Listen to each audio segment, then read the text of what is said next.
406C, we've now got an air handler that has an X13 blower motor in it. And with that, we've also got a way for the students to pull amp draw on the side in a box. They can see how the motor reacts to different restrictions in the airflow by measuring the amp draw of the motor. Also, we have our fault switch box on the side. We've added an LED light so the students can clearly see all the components inside the air handler for component identification as well as troubleshooting. Once we have all the probes connected to the tablet, the next we want to do is install the probes on the equipment. So here's our digital manometer. First thing I'm going to do, we get the digital manometer. We're going to have our static pressure probes. I'm going to put one up here in the supply.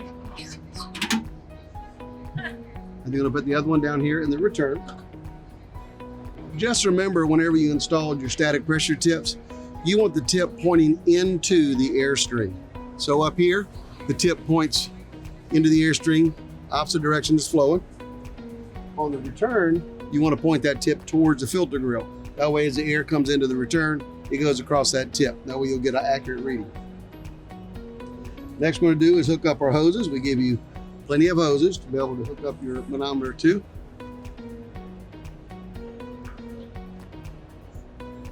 Now remember, on a manometer, you have a plus and a negative sign. That is not a mathematical sign. That is simply telling you which probes to hook up on which of these two ports. The minus port is for the return duct. The plus port is for the supply duct. So here's my supply. You can see I've got on the plus side, and it goes up here to the supply duct. Then the return goes onto the minus side of the manometer. Now you'll be referencing low pressure return air and high pressure supply air correctly. From there, we've got a magnet on the back. We'll stick it inside the unit. Next, we're going to install our pressure probes and our temperature sensors. This is a digital psychrometer. It reads wet bulb and dry bulb. I'm going to set this up here on the duct, so it stays nice and firm up there. And this one I'm going to put in front of the return grill. Or you can put it inside the return of the unit if you want as well. Now next is our pressure probes. Now these are both labeled pressure transducer, but if you look on the back side, they have a unique number, 008 on this one, and this is 946. So with that information, you can determine which one is high pressure and low pressure. You look at your tablet, go back to the unit profile, and then probe setup, and you can see the numbers. So for instance, this here is 9744-946. If I go over here, that's going to be either my high pressure or low pressure. If I look right here, my high pressure probe has 946. And that's this one. So this is going to go on the high side. Now down here, what you want to do is you want to install the sensors for the pressure and for the line temperatures. Remember that if you forgot which one it was, just look at the number on the back, look on your tablet, and they'll tell you exactly which one it is. This is my suction line temperature. This is my suction line pressure, liquid line temperature, and liquid line pressure. So this is a heat pump, our 406C.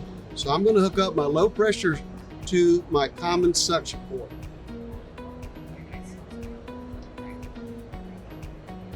Remember to keep the caps. Okay, so let me hook up the probe to the common suction. Then I'm going to take a temperature probe, put it here on my suction line.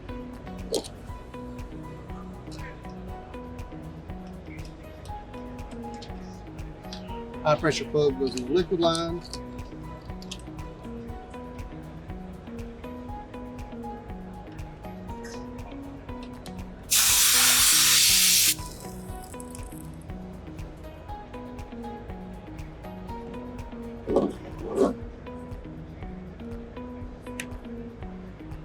And those are completely hooked up. So once we've got everything connected to the unit, all the sensors, we've got them going to the tablet.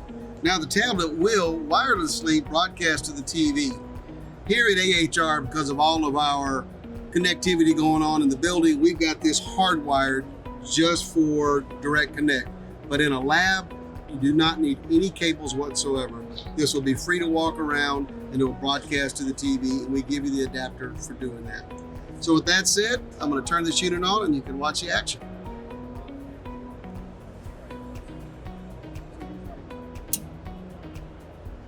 Okay, now everything's hooked up. We've got it in the heat mode right now, but we've got our common suction going on. Here's our liquid pressure, so you can see the saturation temperatures. Down here, we've got our suction line temperature, our superheat, Aldo air, which you will adjust according to the lab conditions you're setting the unit in. So this is manually adjustable. Then the liquid line temperature and the subcooling. Then we have one more screen you can go to. It's called the airflow screen. And it gives you all the properties of your supply air, return air. Once it runs for a little bit in the cooling mode, it will actually be able to calculate your actual cooling capacity. And here we'll actually have true CFM for the unit. So here we've got on only 2 screens everything you need to know for teaching students efficiently and effectively, real hands-on training.